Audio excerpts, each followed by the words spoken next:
Hey everybody, this is my 125 gallon tank, and I did some maintenance to it earlier. I was planning on sitting in front of it and shooting a video. We're going to talk about that loach you can see down there in the bottom left hand corner. But we are actually not going to shoot that video today. We are rather going to talk about this sort of unusual cloudiness I've got going on in the tank.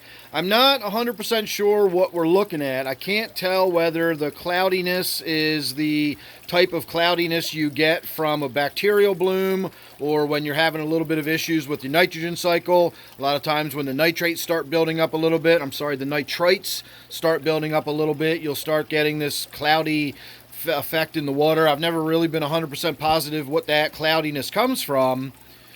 But I tend to notice that when the nitrogen cycle gets disrupted, you tend to get this cloudy water.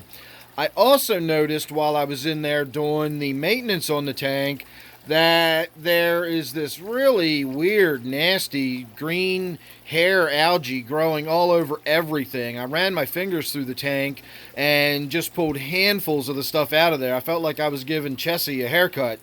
If you're not familiar with the term Chessie, that is the Chesapeake Bay's version of Nessie, the Chesapeake Bay monster. Of course, it's just a fun thing we talk about here in Maryland. But anyway, it was just like piles of green stringy hair in my hands, and it was weird. It's not like any kind of hair algae I've ever experienced before. And of course, there's probably 1,000 different species of different hair algae, but it was a lot of it, and it was really gross and weird. And as I was pulling it out of the tank, it was breaking apart and almost disintegrating into individual little pieces, and it started looking like almost a green cloudiness to the water.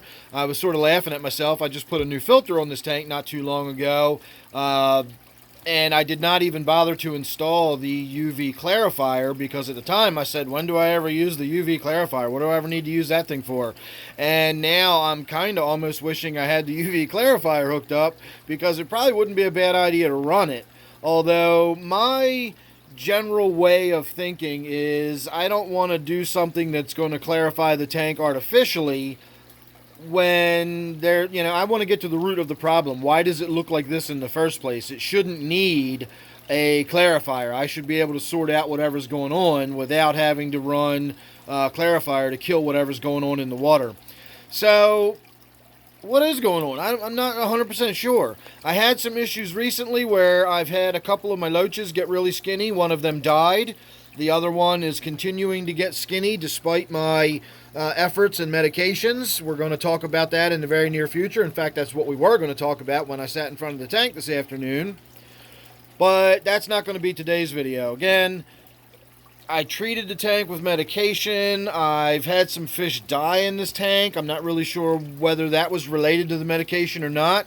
I don't believe it to be. It was probably just coincidental. But at the same time, I'm getting this weird green hair algae growing in the tank, and now I'm getting some cloudiness going on in the water. So something is clearly not quite right in this tank. I think the cloudiness can simply be chalked up to putting a new filter on it.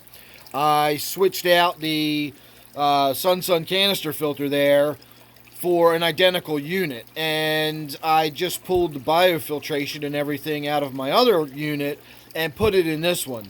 So all the trays are brand new, the inside of the unit is all brand new, and so even though I transferred over all of my ceramic rings and bio balls and pot scrubbies and all that kind of stuff, I still put all new pre-filters in, and the whole, all of it's new on the inside there. So that reduced a lot of the bio capacity. Now, I really wouldn't think that would have too much of an impact because I've actually forgotten to turn the filter back on after water changes in this tank before, and it never really had an impact on the tank because the tank has enough going on in there that it can deal with its own. As long as I've got plenty of circulation going on, and I do. I've got a power head moving the water around, and in theory, even if I just left the filter unplugged, this tank would still be okay. And yet, here we go. We're all cloudy just because I put a new filter on there. So I just don't know what's going on in the tank. I've learned over the years not to panic about stuff like this. I'm not going to start making drastic decisions. I'm not going to start medicating this and adding that and doing mad crazy water changes and probably a whole slew of suggestions of stuff that I'm going to get.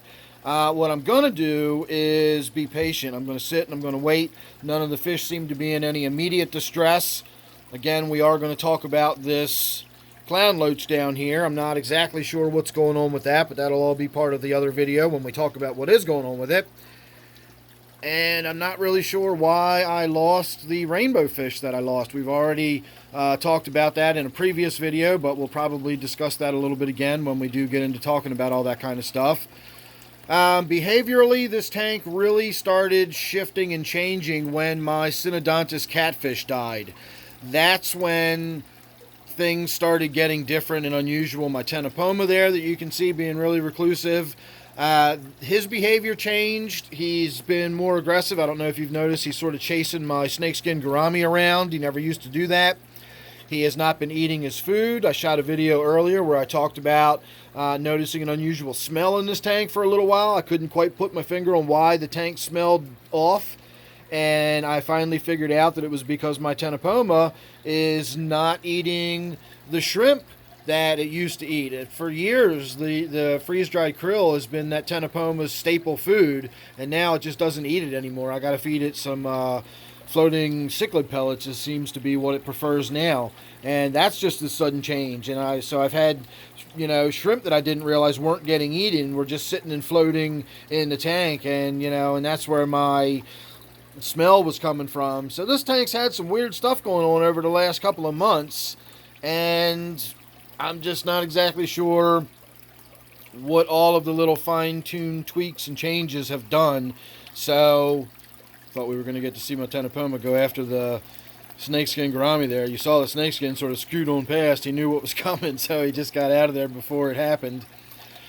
So anyway, I've also talked in the past about that, how the ecosystem and everything, the balance of everything that goes on inside of an aquarium is so complex and complicated. I'm not going to stand here and pretend that, oh, I must have done this or I must have done that, or the balance of light versus how much nitrates are in there or whatever. I have no idea what is actually going on in there and why this is happening. But again, experience tells me not to freak out about it and start doing stuff and try, if I don't know what's going on, I don't know what, I'm not going to start medicating the tank if I don't know what I'm medicating it for. I'm not going to start doing water changes if maybe the problem is I'm doing too much water changes. I don't know right now. Nobody seems to be in any great deal of distress, so we're just going to sit on it and we're going to watch it and we're going to let it ride, and we'll see what happens. So there you go, everybody. Make sure you're subscribed, and that way you won't miss anything that's coming up in this tank or anything else I've got going on. I really am going to shoot that video talking about this